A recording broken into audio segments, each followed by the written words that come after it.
So you recognize when you're in a comfortable zone, whether it's your family or whatever, you're not the same as if you're in that group setting of people you don't know.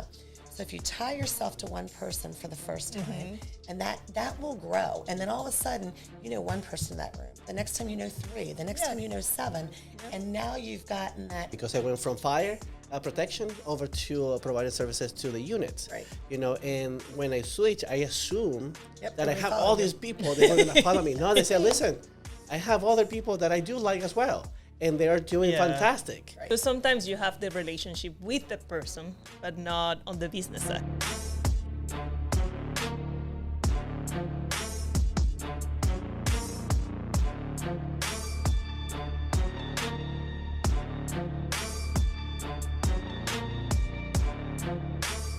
Alrighty, all right. So welcome back to Multifamily of the Cuff, episode number 6. Hello, guys. Welcome back. This is Multifamily of the Cuff, and we have someone really special today here. So we finally, we bring in, as we have expressed before, we're bringing the elite, the most elite people out of the industry for our show.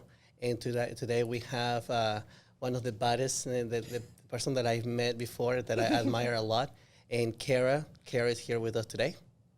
Kara, welcome. Thank you.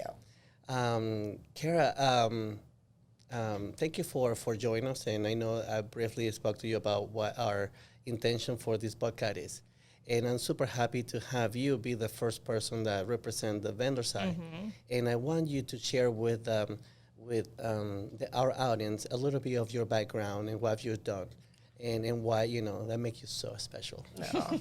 I don't know about special, maybe just don't know how to say no. So yeah, my name is Kara. I have been in the industry almost 25 years. I started when I was 2. Right? No, I did. I started on site as a leasing agent back in 1997 and quickly went into the supplier world, and I haven't left it since. For the last... since 2013. So for the last 8 years, I've been in the construction side of the industry, or the supplier side of the industry, material supply side. And now I'm back on the construction side. So I just think, obviously the biggest thing that's made me get to where I am today is just involvement. And I think, Fernando, you know better than anybody. I mean, we used to hustle, and look where you are today. So, In your involvement, what do you, when you say to involvement, I mean, I know you see it in shares and some of these associations, and tell me a little bit more with your involvement when it comes to the multifamily. Where do you see it right now? And because you're very highly involved with several associations. Where do you stand in that? Well, it's interesting too, because obviously we all have full-time jobs, right? So anything you're doing involvement-wise within the associations, whether it's local, state, or national, is in addition to your full-time job. So you gotta balance, because my employer's not paying me to just run from industry, from city to city doing that. But and it's kind of funny because, like I said, I started back in '97, and it wasn't truly. I sat on a board for a minute up in Michigan, but I wasn't truly involved in the associations until I moved to Atlanta in 2004, and then I got very, very involved. And like you said, it's volunteering to sit on committees, it's volunteering to chair committees, and once that starts happening, it kind of just perpetuates itself. So, and being involved in the Atlanta Apartment Association, and then I started to get involved in the AGO or Bay Area, now the state of Florida, the National Apartment Association. So it just evolves. And as long as you're willing to volunteer and you can balance that, you should just keep on going. Let me ask you, so our audience right now is a landscaper, is a painting company, is a roofer company that have no idea how to get involved. Yep. I have had the opportunity to coach several companies, and I guide them. So your involvement with the association is important. Okay, what would you say and teach somebody that's right now is listening how to get involved? Okay, so first off is to get involved with your local one, the one that that is right there in your city. Right. So what will be your advice to this owner that just have no idea that that even exists? Absolutely, absolutely. And there, I will tell you, it's come a long way. Obviously, since I started in the industry. I mean, obviously, technology is king, right? Mentoring, like you're doing, like I do, that's number one. But just to say to Mr. So and so that owns ABC Landscape, here's what you need to do. They just need to reach out to the local association. So reach out to the Bay Area Apartment Association, find out who your point of contact is, depending on what you're interested in. If you're interested in the government affairs side of the industry, as far as where we are with legal, that would be Eric. Or if you're interested in just the day-to-day, that would be Crystal. Or if you're interested in the whole Bay Area Apartment Association, obviously that would be Russ. So, anybody could reach out to me and ask me, and I will direct them in the right way. But ultimately, what you want to do is you want to pull up the local apartment association's website, see what activities and events are up and coming, attend those events. They're nominal in price. And then when you get there, ask. Find out who can you talk to. I mean, obviously, if you're in an apartment association event, you're going to be very approachable. If Irene's in an apartment association, she's going to be very approachable. Same with me. So at the end of the day, that's the first step. I mean, truly the first step is just showing up. I tell them, before you reach out a property manager and be so desperate to give your business card because you want a return on your investment right on the spot, I tell them this is a patient game. So the first thing that you need to do is see and kind of explore the industry or the association or the event that you're attending to on your first time. Don't go crazy and start passing off because you need to build a rapport. So first off, just approach vendors. It's the easiest way to approach anybody, and if you're gonna reach to anybody, it will be another vendor. And then talk to them because definitely they don't feel attacked because you're not gonna be providing anything to the vendor. However, they're gonna know how the industry is, and that person might introduce you to a property manager, which is the best, easiest way to get introduced to. And instead of approaching somebody, giving the business card, and then you and I know how it works. So I tell them the truth. I'm guiding people from behind this mic, and I try to teach them to how approach them so they can maximize the attendance for that particular event per se. Well, and at the end of the day too, you're teaching from your experiences. Right. So we're actually not asking Mr. XYZ to, and I don't like to use the word because it's negative, but to fail because you already have been there. So we're trying to educate up Right. as opposed to making somebody have the exact same thing happen to them that's happened to us. Exactly. And I used to teach in Atlanta their 101 course, and it is literally meant for the supplier partners. There'll be 4 or 5 suppliers, and they've just brought it back. But back in the day, there'd be 4 or 5 supplier partners in the front of the room. And whether it was a new supplier partner or whether it was an existing that just wanted to get some help getting involved, we would educate them the right words to use, the right times of the month to show up at the properties, where you should and shouldn't park when you stop at a clubhouse or a leasing office. Can you elaborate and actually say it? Yeah. That you tell them because right now they're like, what is that? What is it? So and then guys, if you're listening, so supplier partners is what is referred to people that provide services to the multifamily because we need to really tell them exactly and educate them because a lot of the audience they have no idea what a supplier provider is. They need to tell them. So if you are providing services to the multifamily, that's how we are referred to or refers as in the multifamily. So Kara, go ahead and detail exactly what you just said. So I mean, okay. The first thing, and I want to believe that everybody knows this, but you don't. Right. You don't show up at a property the first week of the month. That is when everybody's collecting rents. That's when they're doing all of their accounts payable, accounts receivable. So if a supplier shows up at a leasing office between the first of the month and the 5th of the month, right there, you're going to probably get a negative response. Another thing is, and it's a little different now post-COVID, but if, like it used to be, you have 3 or 4 parking spots in front of the leasing office that say residents only, don't park there. Official residents? Yeah, don't park there. I mean, at the end of the day, those are for prospects or even for residents that need something addressed. If you're coming in as a supplier and you're parking those spots, you're taking up space. And again, pre-COVID, those leasing offices were always packed. Now we can do a lot more technologically, so we can do a lot more virtual stuff, but you still only have so much parking that's limited for prospects and residents. Right. That's another word, residents. They're not tenants. Right. At the end of the day, if you walk in and you can call their resident a tenant, you're gonna get a negative check mark. And then what about prospect? Who's a prospect?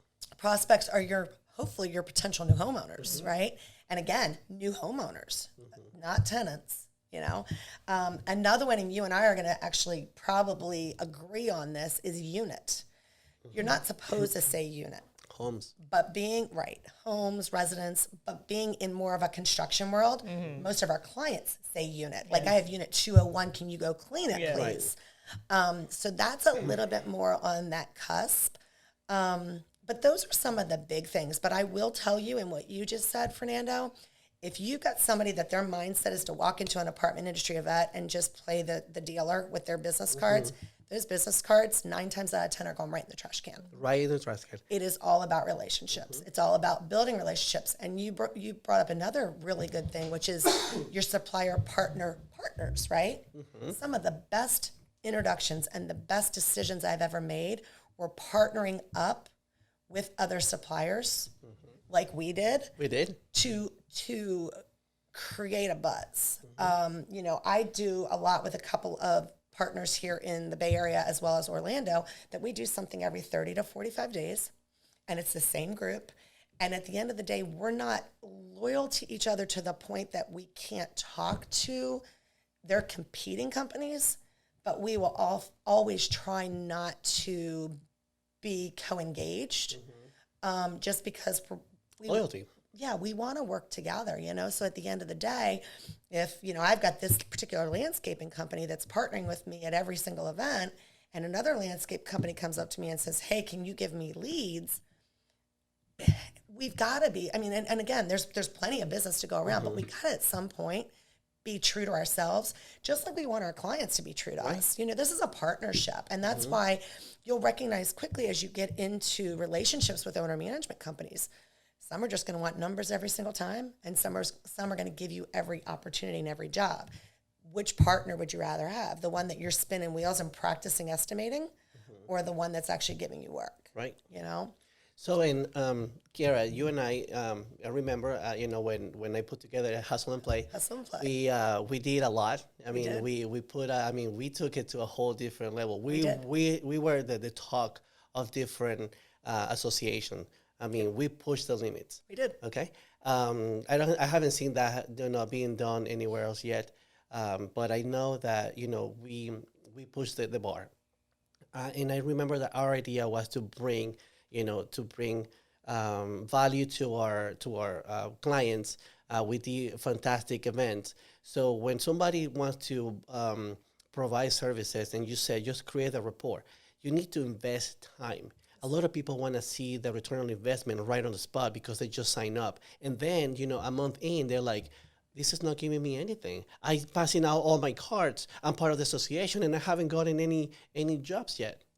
So that was something that I wanted to ask both of you, because I know both of you, and you are very extrovert. Right? And that's a key thing if you wanna build relationships, and you wanna step out, and you wanna just get more people to know your business.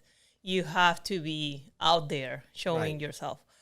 What about those people that are an introvert? Like what happened when you're when going to events is not my thing, or or just building the relationship with a lot of people at the same time is not my thing. Right. And we have a lot of people like that, and they have really good ideas, and they are really good at business, like they know what they're doing, but the portion where they have to sell the business, or they have to propose their business for their clients, they are like, I'm in the safe side, because I don't like to. I'm not that type of person who's gonna networking? Like, what happened when someone is like that? What would you recommend to someone like that? You want to take it first?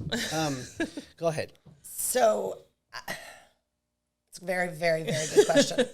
Number one, I would think most people that are in a sales role within an organization would not be to the degree of extreme challenge. But the other side of it is recognizing it. So you're the perfect example. You recognize that you're not at your best in a large a large group gathering. So what do? You dial it back. I have him. He's the networking person. But even if you're there, you dial it back. So you recognize you can't handle the 45 people standing at this bar. Exactly. So you find one.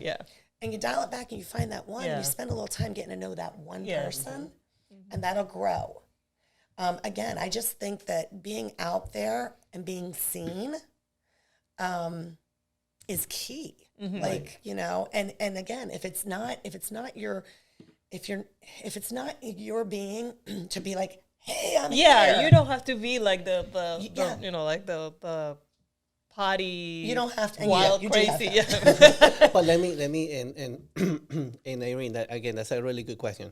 A lot of people uses other approaches. It doesn't have to be the party, or doesn't have to be the cocktail or the happy hour. They do other events. They might do, they might set up a meeting with the actual property management, and they do a presentation at the, that more towards business exactly. They don't do the gathering and the drinking and the partying. Aspect of it, but they do the business part of it. There's a lot of companies that do that type of approach.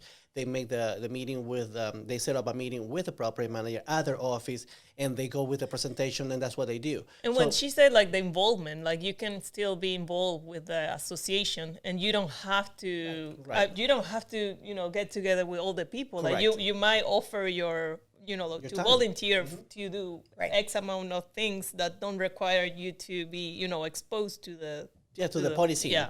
Because that's another thing for the audience that are just tuning in right now, and they see, they want to know exactly what the industry is about. Yes, there is a lot of associations that do the happy hour, they do the event, and then every time there's a trade show, there's always an after party, that's the stuff. And most likely that's where you close the deals.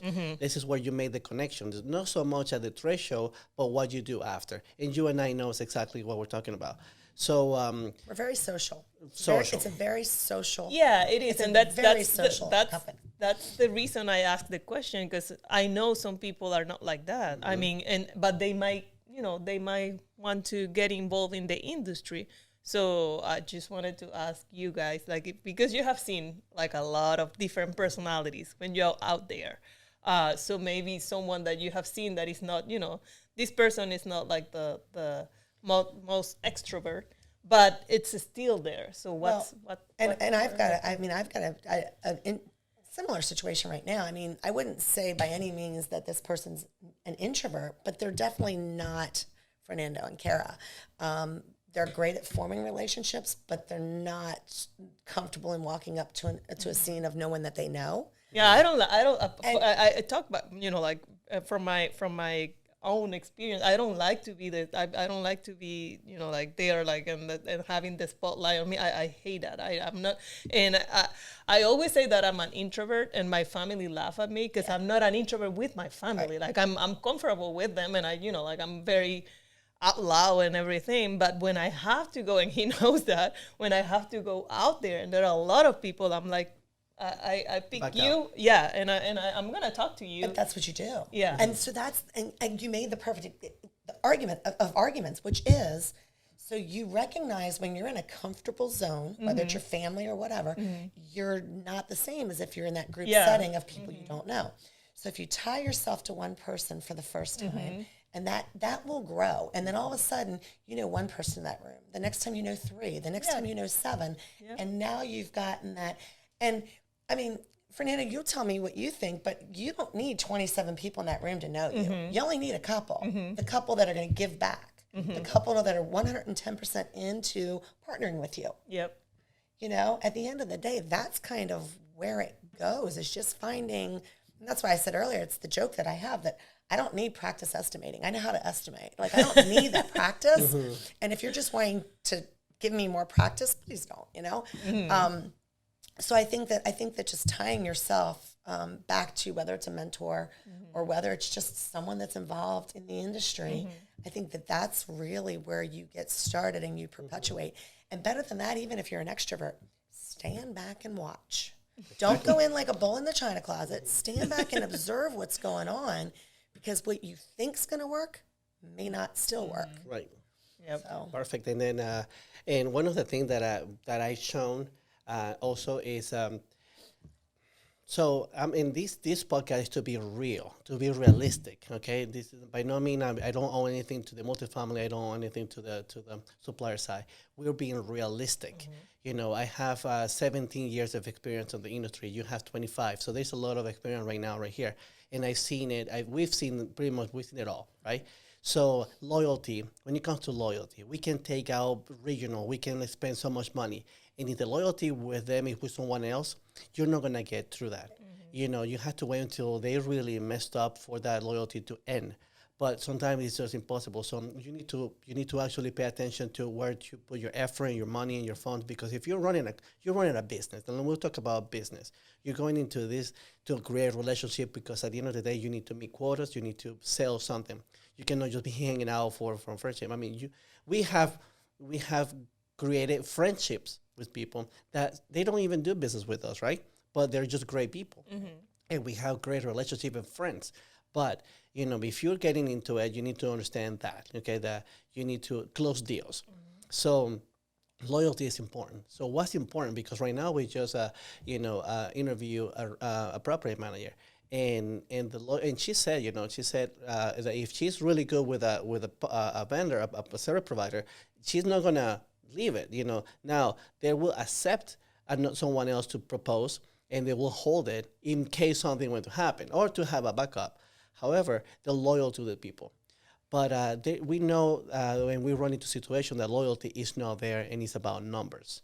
It's the NOI at the end of the day. So you invest all this money, and then next thing you know, they're gone. I mean, they switch you to another vendor right there because it's cheaper, and we see that a lot, because this is the industry that we're in. It's no commercial, it's no government, and it's no medical. It's a multifamily, and that's how it works. So I'm gonna put it out there. That's how it is. Period. Well, the other side too, though, is again the loyalty. If you have the loyalty, even when they get that lower bid, I would hope, because of your relationship, they'll come back to you and at least give you a chance. Right. And it doesn't always happen. You know, one of the biggest challenges I ever had in my career, and I didn't recognize it at the time, but I do now, is I had a great relationship with an owner. I did a ton of work with him, and all of a sudden I switched companies. And I just assumed he would come with me. But I was working for a company that was competing with a company he had an equal relationship with. So, something, this was when I was on the restoration side, and something big happened, and I just assumed it was mine. Never in a million years recognizing he already had someone in that arena prior to me just deciding to change. And so it wasn't mine, So sometimes you have the relationship with the person, but not on the business side. So, no. Well, and I have, Fernando did just say it, I have got so many friends, many friends that I truly call friends, that are invited to my house for dinner, whatever the case may be, that I do absolutely zero work with. Yeah, but I also never ask for work. Right. So that's where I'm a little different. And we actually had a discussion. We had a large group meet in Atlanta a couple weeks ago, and I said to one of my best friends who owns a property management company, have I ever asked you for work? And she's like, no, and I haven't. Is it difficult? Like you both have been in that position where you have someone that it's a really, really good friend, like in the personal level, and then you start doing business with this person, and sometimes, even when you try your best to provide the best service, sometimes things happen. Like, you're going to fail, or the person that is supposed to complete the job is going to do a crappy job. And what happened?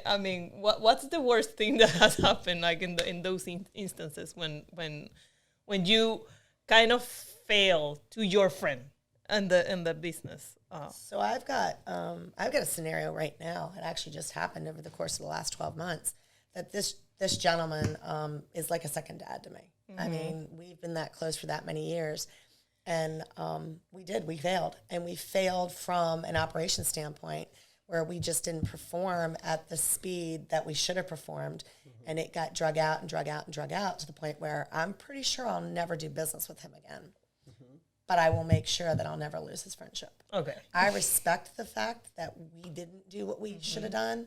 I also respect the fact that everybody's human, Right. and give me a chance to fix it.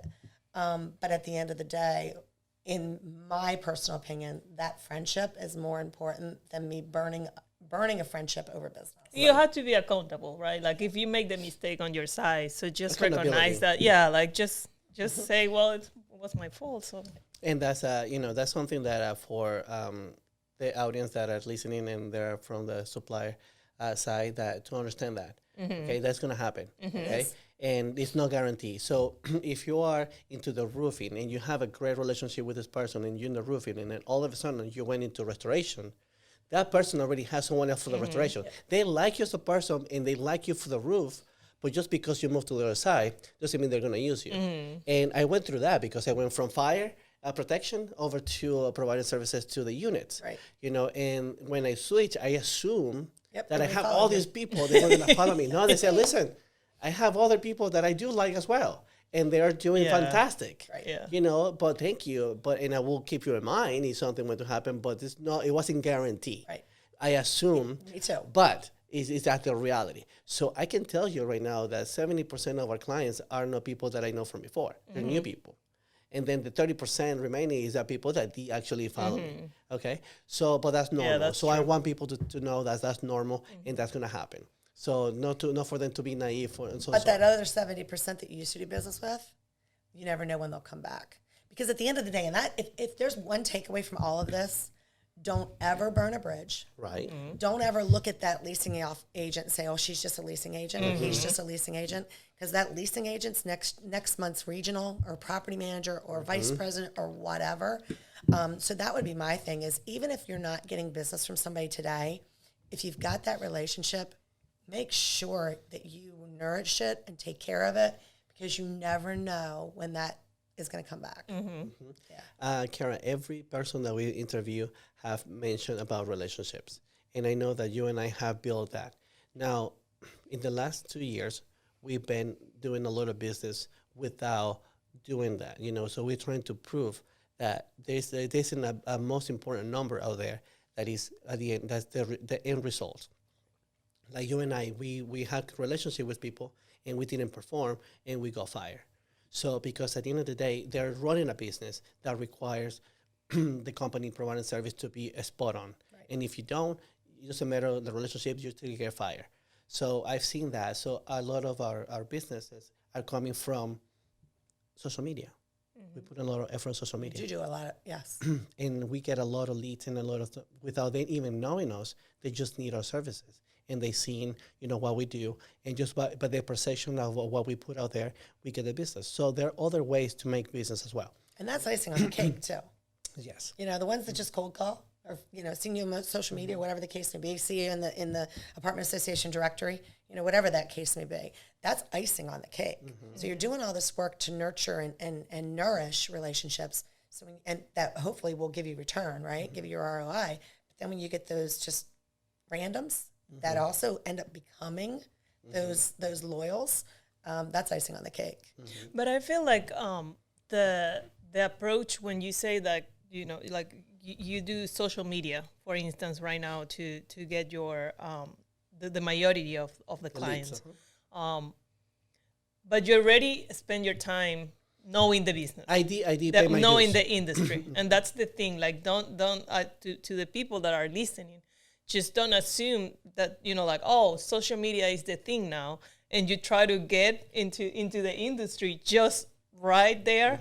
It's not going to happen, because you still need to know The business. and the industry you're getting into. And the only way you're going to do that successfully is by, being involved, as you mentioned at the beginning. Right. So definitely, and I don't want to misguide anybody, that this is the result Of many years. many years Yeah, exactly. with my involvement Of successes and failures. Yes. and failures. Correct, Yes. correct. So I'm not telling anybody to just go social media and Yeah. then business is gonna just drop from Yeah. sky onto your laps. It ain't gonna happen. Right. So you need to pay your dues. You need to get involved. There are the government affairs that we go to Tallahassee. How many times we went to Tallahassee together? How many times we went to Washington D.C. To be involved, and we weren't talking about business in the bus or in the airplane or anything like that. We were just there with our mission.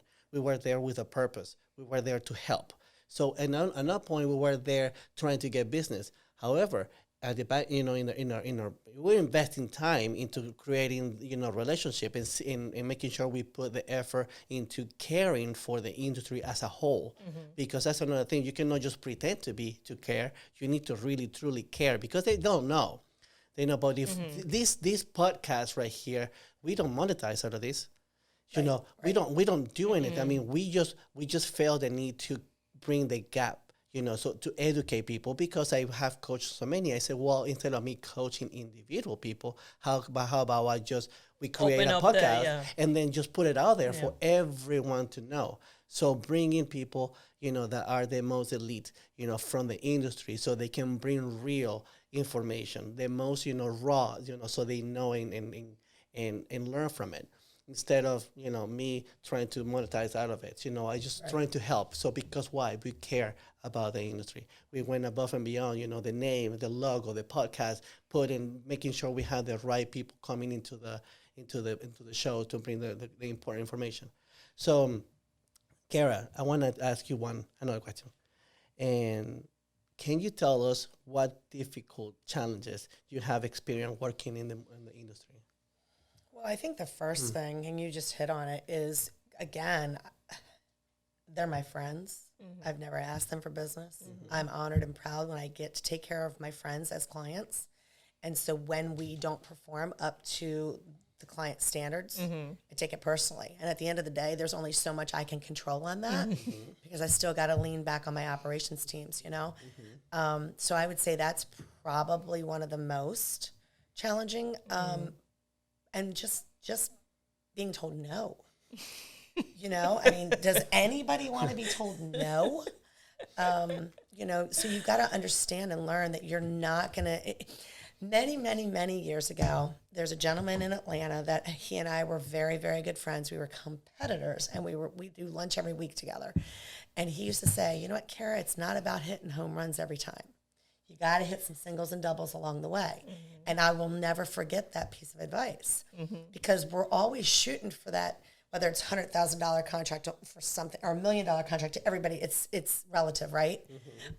So whether you're shooting for that massive contract or you're recognizing, and I say this daily, there's no one in my world that knows of FSI or doesn't know of FSI, I should say, that doesn't know of FSI that's going to come right out of the gate and hand me $1 million contract. We got to show who we are and what we can do, what our bandwidth is, right? Then we'll get it. But unless they've had experiences with the company, they're not going to just give me, or I would earn it, but they're not going to hand over a signed agreement, a signed contract that is of massive magnitude till we do a couple of those singles and doubles. Exactly. And at times, you're going to get, if you're using the same metaphor, you're going to get strike out. You start, and you're gonna get you're gonna get the nose. Yeah, those are your no's. When you get strike out, because you didn't hit anything, and then you're gonna get your no's. For the simple fact that they might have somebody else. They also you might be more expensive. There is no need. The value that you're bringing to the table is not there, so you have to understand that. So. That's important. Well, and keeping that real for 1 second, since you said, let's keep this real, keeping that real for 1 second, there are absolutely people out there that they're going to call you for the mere fact that they need another bid. Most lenders now require 3 bids for most capital type work, your business, my business, whether it's, the advertising, marketing budgets, whatever the case may be. And so there are definitely companies out there that are loyal, but loyal to someone else. And there's just, they just need numbers. Yep. And I've gotten to the point now in my relationships with my existing clients and friends, if you need a third bid, Just tell me. Don't make me get in an airplane. Yeah. Don't make me spend the hours walking a project. Just tell me you need a third bid and tell me what you need it to be so that it satisfies whatever that requirement is. And that helps. So that's keeping it real. Yeah, and that helps the relationship as well. Because when you tell them like, hey, I don't have any issues, like giving you the number you need just for this time, then they're gonna see you in a different way. Well, because when they need you, they're gonna be like, oh, she's always, That was like, a partnership. And again, remember how we said multifamily off the cuff, that we said we're going to keep it as real as it can be. Yeah. And if you're listening, and I will tell you, Kara and I, that we have pay our dues and we're there, we have solid relationships. I'm going to tell the audience, you can go to a property that, you and I have a relationship with, and they're submitting a bid. We get the call and say, hey, LOL, I have another bit here. Look at it, and they toss it in the trash. Yep. Because that's how important relationships are. That's just because you drop a bid, you're not gonna get granted, and then that's important. I mean, or they call you and say, listen, I need to repeat, and because they're your friend, and this is real. They'll call you, say, this is where you need to be. Right. So this is true. This is as true as I can be. So that's just part of the industry. That's how it works. So you need to be, you need that. And the reason why I'm saying this is because you need to work in relationship. But for most important is that when you do have that relationship and you are providing services to your friend, you need to now exceed expectation, because that doesn't guarantee, they will keep you. For the friendship, you got the opportunity, but you still need to provide services, because that property manager, that regional, has to still provide. Yeah, they have a standard. They have to. Yeah, and they're also. And they're running a business. They're also a vendor themselves to the owners. Right. So that's what I was going to say. They have to prove themselves to their ownership. So the ownership problem, So just, that friendship will open the door for you, but it doesn't guarantee you to stay. Right. So you still need to provide your, a good value and perform sometimes even better. Even better, because you got the opportunity like that. So I just wanted to keep it real, because that's reality. Well, and the other thing too is whether you're the salesperson in the team or you're the operations person in the team, obviously those are kind of the two spectrums of any business. Implementation, if it's on the marketing side, whatever. I mean, I'm just using broad terms, but you kind of need to know what each other's doing. And I'm not saying that you need to go step on somebody's toes or they need to come step on yours, but you gotta, if it's your relationship, and this is something I struggle with a lot, if it's your relationship, it's Kara with, right? I don't have a last name. It's who my company is. So Kara with. So if that with doesn't succeed, Kara doesn't succeed. Yeah. So you got to make sure that you kind of have your finger on the pulse, even though it may not be your job, that you have your finger on the pulse, so that if something is going sideways, maybe you can intercept it and fix it, or prepare your friend, AKA client, to know that, hey, this has gone wrong, but here's what I'm doing and trying to fix it. As opposed to it just going completely sideways and them getting broadsided by it 3 weeks down the road. Yes. Stay in the forefront. Yes. We're human. We already talked about this. We're human. Everybody's going to make an error. Everybody's going to make a mistake. It's how you handle the mistake and how you overcome from that mistake that makes you better than the rest. That's hot. That's perfect, because see, again, what we are elaborating here is communication. Yep. Okay, even though we already knowing that something is, let's just say it's out of our hand, because we, in our industry, we're still waiting for parts to come from overseas. Right. And there's a delay there. So we just got a notification that instead of a week, it's going to be 3 weeks. And that's going to hold up an entire project. So, what are we going to do? Trying to wing it? No, we need to explain to our client, there is going to be a delay, and maybe because, and to be 100% honest, we didn't put the order in time, but we need to own it. And that's going to create, a solid relationship, from being honest, I thank you, Kara. I appreciate you bringing it to the table, and then giving the chance to even, they can say, well, I do have somebody else that can bring it in a week. But we're giving them the chance to do that, which we've done that many times, where I say, listen, shore staff, and I tell them ahead of time, listen, I'm going to tell you that we do not have the people to do that tomorrow. And like, perfect, thank you for bringing it to my attention. I'll bring somebody else. Yeah. Amazing. And I tell them, The most important thing, I just want to make sure that the resident is taken care of. Right. So Right. then That's important. I'm not being biased. I want the business for myself. No, you're solving the problem using another vendor, another service provider, but I'm not being selfish about it. I'm letting the client, giving the client the opportunity Because for them that's to. showing them that you really care. Like I And said, that'll come back you have a tenfold. problem, you need to solve it. Either if it's me or Somebody a else. different company, but the problem needs to be solved, and that's the bottom line of No, I everything. gotta tell you, I'm smart about it. I will tell the client to be like, hey, listen, I just want to make sure that the resident is taken care of. So if you want to find somebody else, and perfect, you'll go and find. And that doesn't mean that they're gonna switch over, because they appreciate you being honest. exactly. You have to be confident in your business and your service. That's a big word, too. Yeah, like you have to be confident. Like you can use them one time, but then you're gonna keep using me. Right. Yeah. So perfect. Kara, to wrap this up, and then I know that some of these small companies that are starting, some of them are mid-sized that want to diversify and go into the multifamily. Some of them, the owner might be the salesperson. Some of them might have a sales team, right? So it's a sales question. What is the most common rejection a new sales rep should expect when getting into this industry? In your opinion, what will that be? Well, we definitely hit on it. We hit on it a lot from mine, which is, and we talked about this, you're going down this path and you work for this company and you've got all these relationships, and all of a sudden you switch paths and you think those relationships automatically follow you. And some will, but some won't. So I would think that's probably number one. What about somebody just starting off and they don't have connection? They don't even know that this exists, because they just drive by it and they're like, oh, look, they need roof. How about we start doing the service in the multifamily? Let me look at the door. And they have no idea. They just went, it was the second of the month.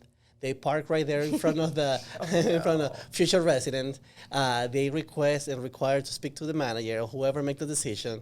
They're doing all the stuff that they shouldn't do. Right. Okay. Right. So we love already spoke about that. But let's just say, what do you think will be a rejection right there from somebody that is new? Well, obviously, if they did all of what you just said, that is a lose scenario. Unfortunately, that manager's going to turn them away, even if you get past the gatekeeper. Right. Keep in mind, you guys, every single leasing office in this country has a gatekeeper. Don't know who it is. Don't know if it's going to be maintenance, porter, leasing agent, assistant manager. There is going to be someone blocking you from getting to the top of that office from the beginning. So you got to figure out who that person is and how to get around that. That's going to be a big thing that I would say is probably your biggest challenge right out of the gate. What about headquarters? How do you approach a headquarters? So if you're going into a corporate office, I would absolutely do my research. If I've got a relationship with someone, boots on the ground, from leasing to property manager to assistant manager, whatever, I'd ask them. Otherwise, I would reach out to my supplier partners and say, hey, have you ever been in, ABC's corporate office? Who did you talk to? How did you get in? So this is, again, where the communication internally is key. We got to lean on each other, because Right. we don't need to continue to create the same wheel that resulted in maybe not the number one most positive results, right? Right. So ask around. That would be key, is figure out how to get in. If you have nobody that's been there before, you're going to take a chance. Be confident. Right. Walk up to that, because there's always going to be a front door person. Walk up to that person, explain who you are, why you're there, and who is the best person to speak to. They'll tell you. Then ask if they're available. If they're not, see if you can get their contact information And make an appointment. and do a follow-up appointment. Yeah. That's perfect, and that's great for anybody that doesn't know that. My advice for anybody listening is to be patient. It's just to be patient. You need to really pay your dues. It is a great business to get into. This volume that this industry can provide you, but you need to be patient. And knowing that they might say no at first, Right. just don't give up. Like Tenacity is a big thing. Don't get so rejected. You're going to get more no's than yeses out of the gate. Yeah. Right. And don't be down on yourself. Be confident in your own beliefs. Be confident in the company that you represent. Yeah. You'll get through it. You'll absolutely get through it. But yeah, you're 100% on. 100%. Awesome. I think we can wrap this up. Yeah. I'm so happy that I brought But you she on needs board. to come again because there are a lot of things Oh that yes, she for knows. sure. Me and Kara will stay in contact, and then Yeah. we'll definitely need to, come up with other topics because This is just the one the how to enter and then Oh, how yeah. to keep it. Right. That's How to keep it. another Yeah, different. and you're absolutely right. That initial 101. Yeah, that's Of what your boots on the ground. You've just started. Here's some things to avoid to Yeah. be more successful. You're right. That's key. Yeah. But then once you're in there, how do You you get have to the to next keep level? it. Or you're in there and you're in there at a entry level position, and all of a sudden you've been promoted. I had a girlfriend yesterday, started with a new company a couple of months ago, and she's already been promoted, and so now her client base is different than where she's used to going on site, stopping at properties all over the country or all over the state, whatever the case may be. Now probably her client is more the C-suite, which it means more that corporate office, that corporate level. So teaching someone from moving from site staff to C-suite corporate staff, that's another one too. Yep. Yeah, but like Irene said, and thank you for all the tips, because now the next episode with Kara has to be how to maintain it. Yep. And then how to exit out from clients that that you need that aren't good for you. So I mean, there's many things that that we need to bring to the table for these supplier partners to understand. because it's on everything. Oh, yeah. I mean, it's an And everyday you relationship. guys, you just hit something for today that made me think. We're talking about how we get rejected, how we're told no. At some point, we have to tell somebody else no too. Right. So you're Yeah. right. You're right. There's So, Oh but- yeah, those that know, episode is gonna be amazing we when we just- say when we say no to when you them. had to Yeah. fire somebody too. Yep. So there's all the stuff, that topics and all that. But Yeah. Kara, thank you so much for accepting the invitation. This has been great. I know the audience is gonna really truly appreciate it. And to our audience, thank you again for listening. This episode number 6 was amazing. Super happy with the results of it. Kara, thank you again for staying here. If you guys are listening through iTunes, Spotify, or YouTube, please leave us a review. Drop off a question to see what else you want to see and hear from us. And then thank you again for tuning in. Thank you you. guys, and thank you, Kara. Your experience is amazing, and you're definitely gonna be here again because we have a lot of things to talk and to teach and to share again- with the world. Yeah, again, I appreciate the opportunity, you guys. I think this is great. I love the give back. I'm really big about give back. And if I can help one person not go through the same challenges that I've been through, that's why we're here. That's all So, about whatever. I always think like learning and like everything that we know is to be shared. It's not to Right. be kept. So Amen. yep. Thank you, guys. Thank you again. Thank you. Thank you.